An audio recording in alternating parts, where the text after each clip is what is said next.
बिहार तालीम मरकज के शिक्षा सेवकों को जन शिक्षा निदेशालय विभाग की तरफ से ये बोला गया है कि आप अल्पसंख्यक में समान जाति से आते हैं, आपकी बहाली भूल से हो गई है। समझने की बात यह है कि अगर बहाली भूलवश हुई तो इन लोगों को विभाग ने कई प्रशिक्षण क्यों दिलाया, इनसे कार्य क्यों लिए गए, नियमित मानदेय क्यों मिलता रहा, क्या संबंधित पदाधिकारी बहाली के समय जातीय अभिलेख और प्रशिक्षण तथा मानदेय भुगतान के समय सरकारी कार्य संपादन करने में सक्षम नहीं थे। देखिए एक रिपोर्ट। याचिका दायर की और हम लोगों के पक्ष में न्यायालय द्वारा डिसीजन भी दिया गया। उसमें 90 दिन का टाइम भी दिया गया था सरकार को कि 90 दिन के अंदर ये लोगों को फिर से अपने सीट पर बहाल करें, लेकिन अभी तक बहाल नहीं किया गया है। हम लोग थोड़ा सा और इंतजार करेंगे और इसके बाद उग्र आंदोलन करेंगे और भयानक रूप से बिहार में मुख्यमंत्री के आवास को भी घेरने का काम करेंगे। गुलाम रसूल बलियाड़ी के पास गए थे, गुलाम गौस के पास गए थे, हमारे ये गेस्टेड कंस्टिट्यूंसी के हैं दिवेश चंद ठाकुर, उनसे मिले थे। अल्पसंख्यक आयोग में वहाँ मेमोरेंडम दिए थे। आमिर सुबहानी साहब के यहाँ गए थे, वहाँ मेमोरेंडम दिए थे। जितने भी हमारे नेता हैं सबके यहाँ मिले। सारे लोगों ने अल्पसंख्यक कल्याण मंत्री के पास, उनके यहाँ भी गए थे, उनसे ही बातचीत हुई थी। हाँ, उन्होंने क्या कहा? उन्होंने कहा था कि ठीक है, हम आपकी बात तो सरकार तक ले जाएंगे, लेकिन आश्वासन के अलावा कुछ नहीं मिला कहीं। पिछले 2 साल से सरकार के पास बात नहीं पहुंची है। बात सरकार के पास बिल्कुल बात पहुंची है, लेकिन हमारे माननीय मुख्यमंत्री जी का कोई ध्यान ही नहीं है हम लोगों पर। और माननीय मुख्यमंत्री जी जब बोलते हैं अपने भाषण में, परसों भी बोले हैं, तो हमने उनका कहना है कि हमारे पास 30,000 टोला सेवक तालीम मरकज हैं, अभी भी गवर्नमेंट के रिकॉर्ड में हम मौजूद हैं। बिना कोई इसके लेटर के हम लोग वहां से हटाया गया, चयन मुक्त करने का सिर्फ मौखिक आदेश दिया गया। आप लोगों को लेटर भी नहीं मिला है? कोई लेटर नहीं मिला सिर्फ मौखिक आदेश। जब डीपीओ के हम लोग गए, डीपीओ साहब से मिले तो उन्होंने कहा कि मौखिक आदेश है, मौखिक आदेश के अनुसार आपको हटाया जा रहा है। ये कैसी सरकार है कि मौखिक आदेश पर ही सारे डिपार्टमेंट को लेकर के चल रही है। अब तक कोई रिटर्न नहीं है। हम लोगों का पेमेंट बंद है। हम लोग न्यायालय में गए थे, वहाँ हम लोग का मुकदमा चल रहा है। जो जिन लोगों का जजमेंट आया है उन लोगों के साथ भी वही व्यवहार किया जा रहा है जो जिन लोगों का जजमेंट। अक्षर आंचल योजना में कन्वर्ट किया गया। उस अक्षर आंचल योजना का नाम ही है महादलित अल्पसंख्यक एवं अति पिछड़ा अक्षर आंचल योजना।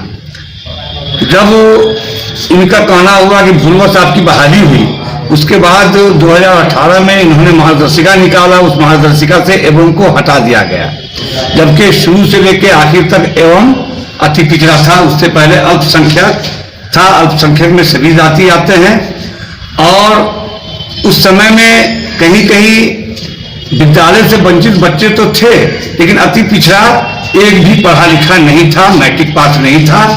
इसी वजह से उस समिति जब बनी, बहाली जब जिस समिति ने किया, उस समिति ने देखा कि यहाँ अति पिछड़ा का एक भी कैंडिडेट नहीं है और अल्पसंख्यक के दूसरी जाति से हैं और उसी जाति से बच्चे हैं जो विद्यालय से बाहर हैं। और विद्यालय को, स्कूल के विद्यालय के मुख्य धारा से बच्चों को जोड़ना था। सरकार की नीति यही थी। इस नीति में हम लोगों को जोड़ा गया, स्वयंसेवक की बहाली हुई। और जब हम लोगों ने 100% काम किया, उसके बाद मानव श्रृंखला से लेकर के सरकार की जितनी भी योजनाएं आई, हम लोगों ने 100% काम करके सरकार को कामयाब किया और धरातल पे काम हुआ है। और उसके बाद जब सरकार का मंशा पूरा हो गया, तब देखा इन्होंने कि अब इनकी जरूरत नहीं है, तो एक तुगलकी फरमान जारी करके एवं को हटा दिया मार्गदर्शिका से और अति पिछड़ा कर दिया और हम लोगों को एक साथ हटा दिया। तो अब हटाने के बाद बहुत सारे भाई हमारे ऐसे हैं जो किसी भी नौकरी के लायक रहे नहीं, एक इनका एक्सपायर कर चुका है और उनके बच्चे इसी पे आश्रित हैं, उसके पास दूसरा कोई ऑप्शन नहीं है। और बहुत सारे लोग तो हार्ट अटैक उनको हो गया, हार्ट की बीमारी हो गई। सिर्फ जो है अति पिछड़ा का है, ये कह करके फरमान जारी जन शिक्षा निदेशालय पटना, ये अपना मुखर आदेश के तहत हम लोग को हटा दिया गया। इनके नियमावली में जो था वो सिर्फ अल्पसंख्यक था, कहीं से नहीं अति पिछड़ा है और पिछड़ा है, अल्पसंख्यक था। अच्छा, अल्पसंख्यक माने सब होता है। अच्छा, आप लोगों को हटा क्यों दिया गया?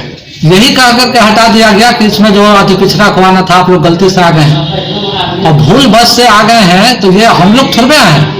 हम लोग तो विभाग ने लाया है, हम लोग को तो विभाग लाया, उसके गलती का सजा हम लोग क्यों भोगें? तो क्या उस टाइम आप लोगों से कोई प्रमाण नहीं मांगा गया था? जाति प्रमाण नहीं हम लोग से मांगा गया, बोला कि समान जाति है, आइए रहिए, आप लोग का ही बहाल होगा, कोई जाति प्रमाण पत्र नहीं। उस समय में माननीय APO होते थे उज्जवल सरकार जी, वो हम लोग बहाली किए। अच्छा, 2 दिन का ट्रेनिंग भी दिए, बहुत अच्छा से हम लोग अपना काम किए। 2011 से काम करते आ समय रहे हैं। समय पर वेतन भी मिल रहा था। समय समय पर हम लोग को वेतन भी मिलते रहा, पूरा काम किए। बाल विवाह, दहेज प्रथा, शराबबंदी, सरकार के हर कदम में कदम मिलाकर के हमने काम जी बाजपट्टी डॉक्टर रंजू गीता से हम लोग मिल चुके हैं, कितनी बार मिले हैं। अच्छा, लेकिन हम लोग की कोई सुनवाई नहीं हुई है। उन्होंने क्या जवाब दिया? कहा कि ठीक है होगा, लेकिन कहीं कुछ भी नहीं हुआ 2-2.5 साल के अंदर में। लेकिन अब चुनाव का टाइम है, अब वो समय दे रही हैं, लेकिन उनको बाजपट्टी क्षेत्र के हम भी हैं।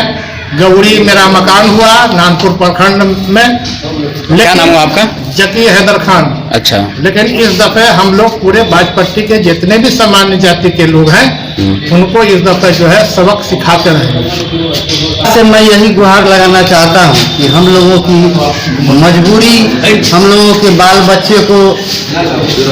बच्चे के भविष्य के लिए है, तो हम लोग सरकार के बहुत बड़े आभारी रहेंगे। और सरकार से मेरी यही विनती है कि सरकार, आप हम लोगों को लाए थे, लेकिन आपके सरकारी कर्मचारियों द्वारा तुगलकी फरमान जारी करते हुए हम लोगों को सड़क पर ला दिया। और सरकार से यही कहेंगे कि हम लोगों को फिर से इस तालीमी मरकज में लाए और हम लोगों के भविष्य को बनाए।